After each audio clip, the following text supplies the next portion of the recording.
Hello, brothers and sisters. The title of the message today is Being Led by the Hand of the Lord.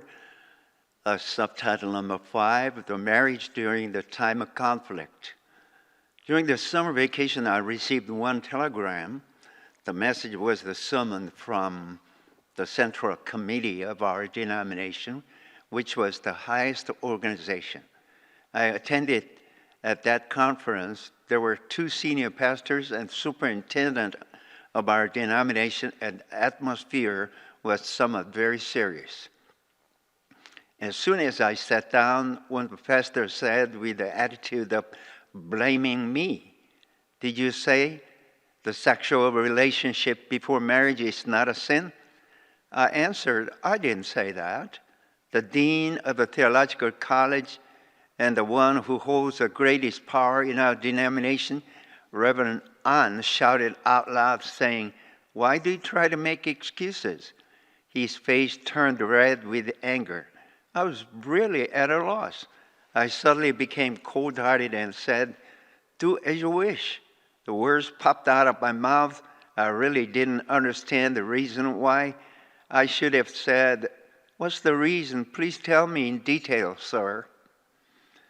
But because of the awkward atmosphere, we couldn't communicate well enough. Reverend An, the dean of our theological college, was a very strict person, and his lecture was outstanding. I respected him a lot, and I wanted to give lectures just like him.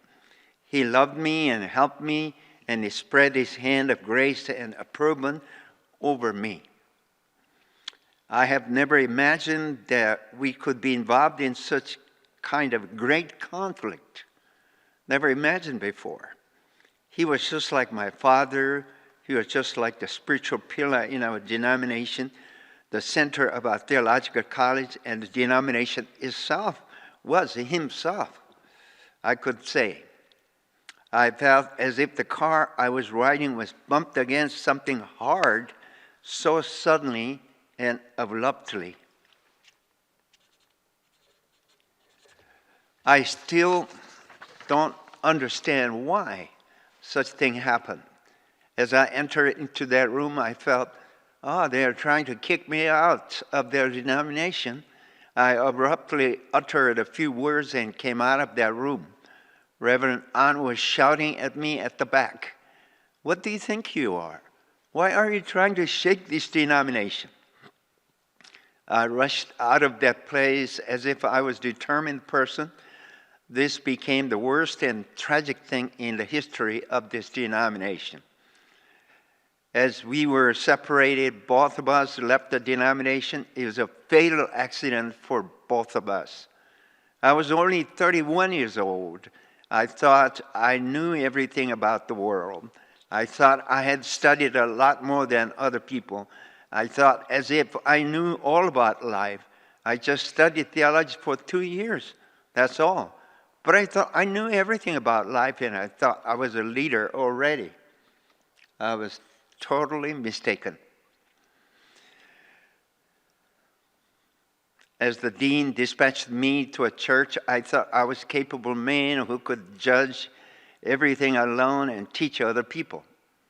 Christian ministry is not an easy matter. Everything is human issues, human relationship.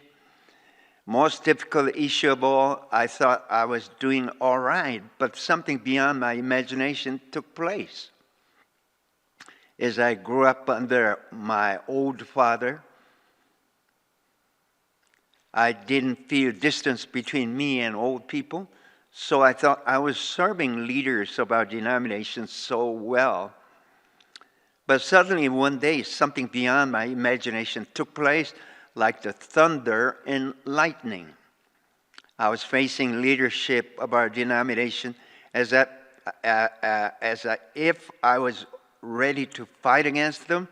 I rebelled against them with harsh words and dumbfounded attitude. In front of leaders over 70 years old, seniors, why did the novice young man, a little over 30 years old man, just jumped to the conclusion and closed up my mind? I did not know anything, standing on the standing point of a man who doesn't know anything.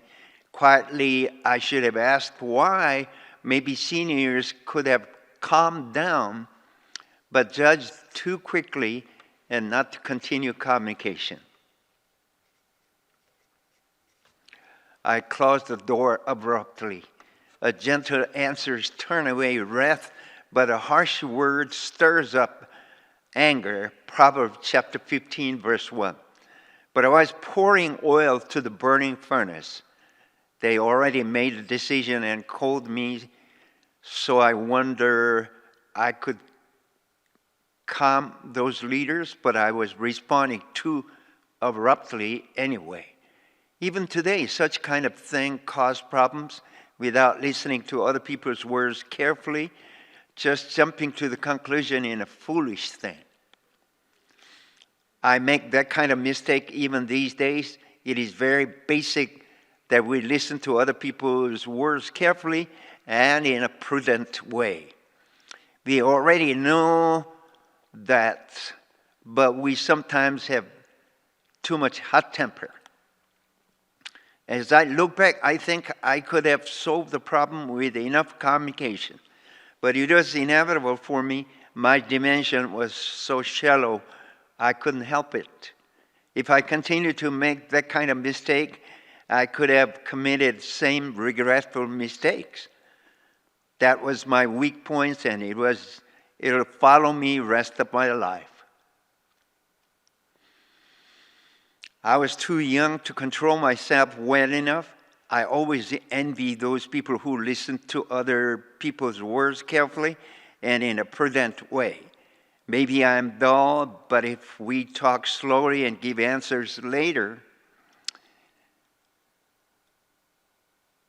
it would be much better. Why people hurriedly give answers? Some exams we have to decide quickly, or some other times we have to think about it slowly. If we decide too quickly, we will always regret. The night leaders called deacons in our church to a certain place in downtown and told and kicked me out of the church because they erased my name from the name list of our denomination. But the real problem was started. Mel Dickens said that we cannot do that. Our evangelist did nothing wrong. Well, why are you saying we have to drive him out of our church? Thus, 4 years of strange war was started right there. There is a Korean saying, I trusted the axe, but the axe stabbed my foot. I respected him and trusted him, and he also loved me and trusted me, but we don't know why he felt the crisis in his heart, and I was embarrassed. And I tried to defend myself. I committed a mistake unconsciously. Things became so serious, abrupt, and urgent. Leaders tried to use all kinds of methods in order to cast me out of their denomination. And I and our church members tried to defend ourselves using all kinds of methods. In any denomination, if such thing happened, opposition party and ruling party are divided, and both parties fight like politicians. Young people supported me, and older generation people supported another group. I occasionally think about the past and regret. Words may be easy, but the work can be difficult. It is true that the words are so easy, but the work is always difficult. Well, I could have experienced the greater hardship because I cannot talk slowly and distinctly. I often say to myself, suppose I thought about it for one more day and talked. It could have been much better. Why did I have to say directly and instantly? I could have thought about it, take a rest, and could have walked slowly today and tomorrow. They're actually the same day. Subtitle number 5, I got married during the time of great conflict. I got married during the time of conflict, and I got my first daughter. Her name is Une, that means grace. When I was a single man, 34 years old, and I was an evangelist at a church, People thought it was embarrassing for them. I was not interested in marriage then, but they thought maybe right. I was old enough to get married, but I was busy studying. I could not think about anything else, but after graduation, people tried to hurry up to help me to get married.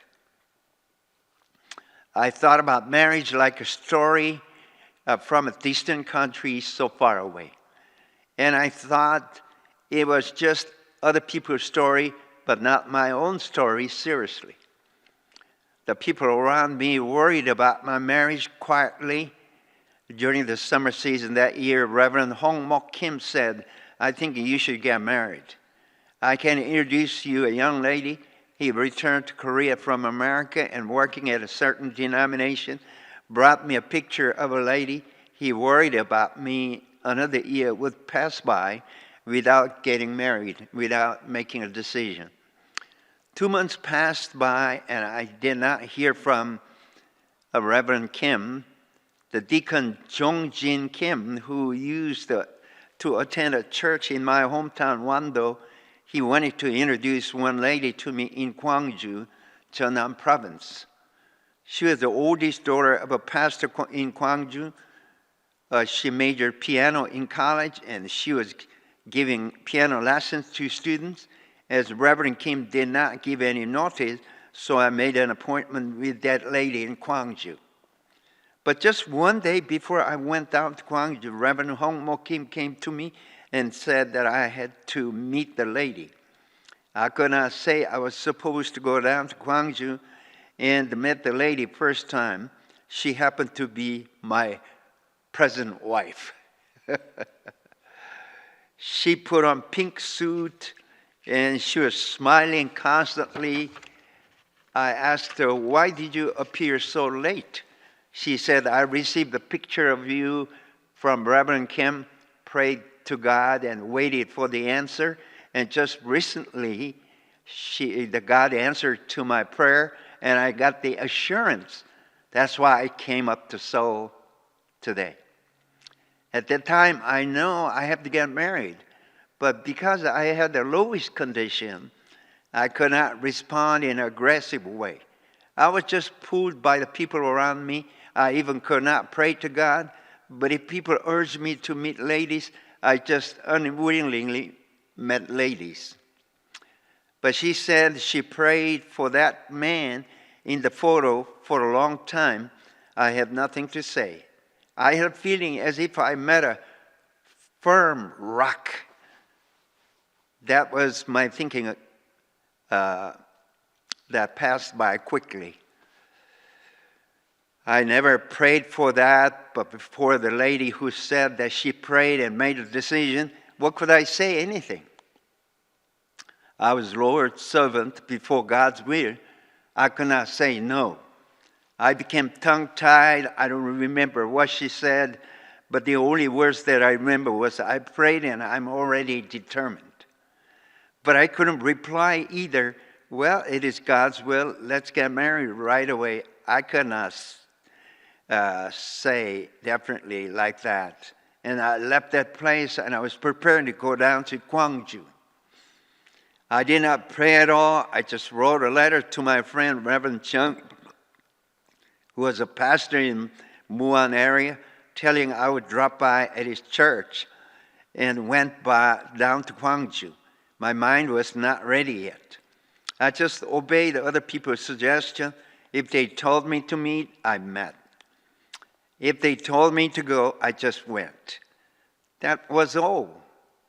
Because my condition was the worst one, and I was fighting against other people in my denomination during those days. It was a great conflict time. I was so difficult. Thank you. Hallelujah. May God bless every one of you. Thank you again. Thank you.